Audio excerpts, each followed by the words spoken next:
The wedding hall shimmered with golden lights, each reflection dancing across the marble floor like tiny stars celebrating with us. Guests chatted cheerfully, the air filled with the rich scent of roses and the soft hum of a string quartet warming up. I sat in the front row, smoothing the silk fabric of my dress, feeling the weight of the moment. My son Ethan was finally getting married. After years of heartbreaks, setbacks, and long nights when he thought love wasn't meant for him, today he stood at the altar, handsome and hopeful, waiting for his bride. My grandson Noah sat beside me, swinging his legs, too excited to sit still. His favorite tiny bow tie was crooked again, and I reached over to fix it. But instead of his usual giggles, he gripped my hand suddenly, his fingers icy, his little body tense. "Grandma," he whispered, his voice barely a breath. I leaned in. "What's the matter, sweetheart?" His eyes darted around nervously before he pulled me closer, almost hiding behind my shoulder. "Grandma, look under the table," he murmured with a seriousness I had never heard in him before. A strange chill crawled up my spine. "Why?" I asked gently. He swallowed, his eyes wide with something close to fear. "Because someone's there." My smile faded. At first, I thought he was joking. Children often imagine monsters beneath beds and chairs. But his trembling hand told me this wasn't pretend. Slowly, careful not to draw attention, I bent forward and lifted the edge of the white linen tablecloth. And in that dim, shadowed space, I saw something that made my breath stop in my chest, freezing me in place. Someone was there, someone I recognized. Someone who absolutely shouldn't be. For a moment, I couldn't breathe. My fingers tightened around the tablecloth as my eyes adjusted to the dim space beneath it. Crouched on her knees, her back pressed against the table leg, was a woman who looked as if she had been dragged through a nightmare. Her hair, once perfectly styled and glossy, hung in tangled strands around her face. Dirt smudged her cheeks, and across one side bloomed a dark, ugly bruise. But it wasn't her condition that shocked me most. It was her identity. Lena, Ethan's ex-fiancée. The woman he had loved for 3 years. The woman who vanished without a word 6 months before their wedding, leaving him shattered, embarrassed, and convinced she had abandoned him. Her disappearance had left a shadow over our lives, a silent wound that never fully healed. And now she was here, under a table, at his new wedding. Her eyes shot up to mine, wide, glossy with fear. She lifted a trembling finger to her lips, begging me for silence before I could gasp or call for help. Panic radiated off her like heat, pure, desperate, trembling panic. Noah tugged on my sleeve again. "Grandma, who is she? Why is she hiding?" he whispered, sounding more confused than scared now. I forced my voice into a soft hush. "It's someone we know, sweetheart." Lena shook her head suddenly, pointing toward the back of the hall with frantic, jerking motions. She mouthed a word I couldn't hear, but her lips formed a shape I recognized. "Run." My heartbeat thundered dangerously. I lifted my eyes, scanning the hall. Guests were settling in, laughing, clinking glasses. The bridal party was lining up for the procession. Everything looked normal, peaceful even. But something was wrong. Very wrong. Behind me, the wedding march began. Ethan turned toward the entrance with a hopeful smile, unaware that danger, real danger, was crouched only feet away. My pulse hammered so loudly I could barely hear the music anymore. The hall glowed with soft lights, guests whispering excitedly as the flower girl prepared to walk down the aisle. Everyone saw beauty, celebration, love. But under the table, hidden in the shadows, was a trembling secret no one else knew. Lena clutched my wrist suddenly, her fingers ice cold. She shook her head again, more urgently this time, and pointed to my phone resting in my lap. Her meaning was clear. She couldn't speak. Not here, not now. Whoever she feared was too close. My hands shook as I slid the phone under the tablecloth. She grabbed it quickly, typing with frantic, jerking movements. The screen lit up with her words. "He found me." My stomach twisted. My breath stuttered. I typed back with trembling thumbs, "Who?" Her response came instantly. "The man who's been following me. The one who made me disappear." I felt the ground tilt beneath me as though the entire hall had shifted. The air suddenly felt thin, suffocating. "Your fiancé?" I typed, thinking of the man she was once engaged to before Ethan. She shook her head violently. "No, someone worse." I swallowed hard and forced myself to look around. Faces blurred, laughing guests, chatting cousins. The photographer adjusting his camera. Ordinary people in an ordinary moment, Yet somewhere among them was a predator. What does he want? I typed. Her fingers hesitated before answering. To silence me. I pulled back slightly, cold dread crawling up my spine.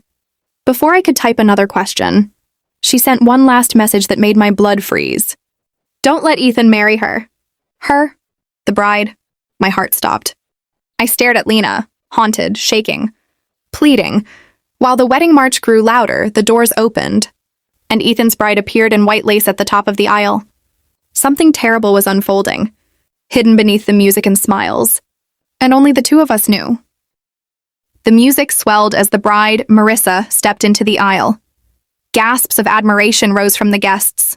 She looked radiant, confident, every inch the beautiful bride she had always imagined herself to be. Ethan's eyes softened the moment he saw her, his shoulders relaxing with relief and joy. To everyone else, it was a perfect moment, but to me it was the edge of a cliff. Lena's last message pulsed in my head like a warning siren. Don't let Ethan marry her. I didn't know the whole truth. I didn't know what danger lurked in the room. All I knew was that if I stayed silent, something irreversible would happen. My legs moved before my mind fully caught up. I rose from my seat. Stop! The word tore out of me louder than I expected, slicing clean through the music.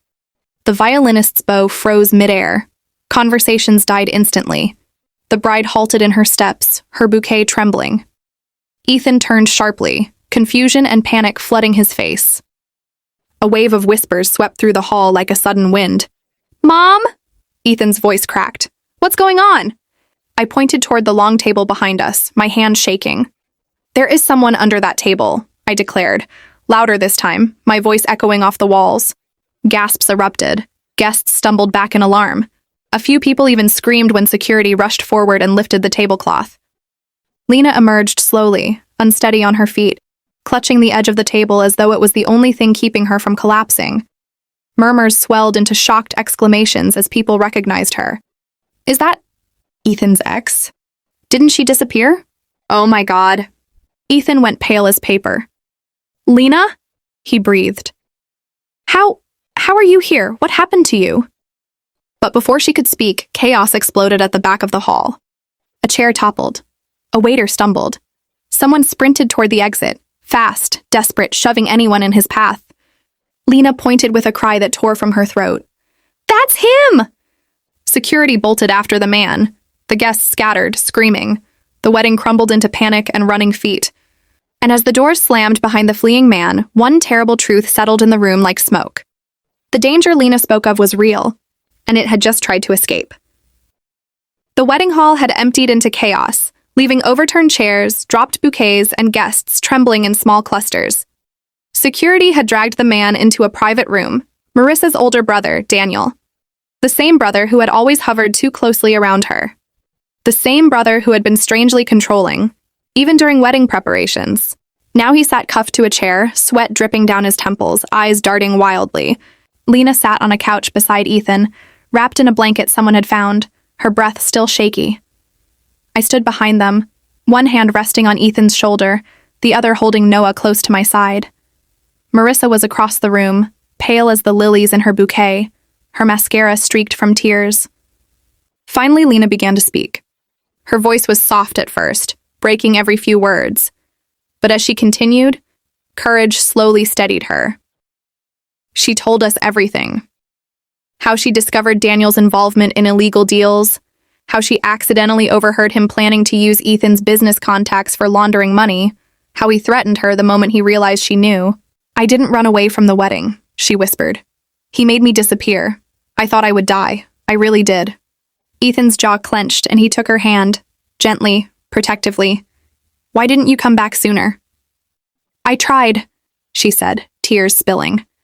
But every time I escaped, he found me. Today was my only chance. I followed him here because I overheard him saying he would finish it before the ceremony. Marissa let out a sob and covered her face. I didn't know, she choked. I swear, Ethan, I knew he was controlling, but I never imagined this. Daniel sneered. She's lying. But no one believed him now. Police arrived moments later. Statements were taken. Evidence was reviewed. Daniel was let out in handcuffs, shouting threats that no longer mattered. When the door finally closed behind him, silence filled the room. The wedding, of course, was canceled. The guests were sent home. Flowers wilted on empty tables. But in the dim light of that private room, something else quietly blossomed. Ethan turned to Lena, brushing a strand of hair from her face with a tenderness he thought he'd forgotten. "You came back," he whispered. She nodded. "I never wanted to leave." Noah, who had been staring at her with wide eyes, suddenly lifted his chin proudly. "I saw her first," he announced. "So, I saved the wedding." Lena laughed, a soft, fragile laugh that sounded like a new beginning. Ethan hugged him tightly, and even Marissa managed a small smile through her heartbreak. As we walked out of the hall together, the night air cool against our skin, I realized something. This wasn't the end of a wedding. It was the beginning of the truth finally coming to light. And maybe, the start of healing old wounds that had waited too long.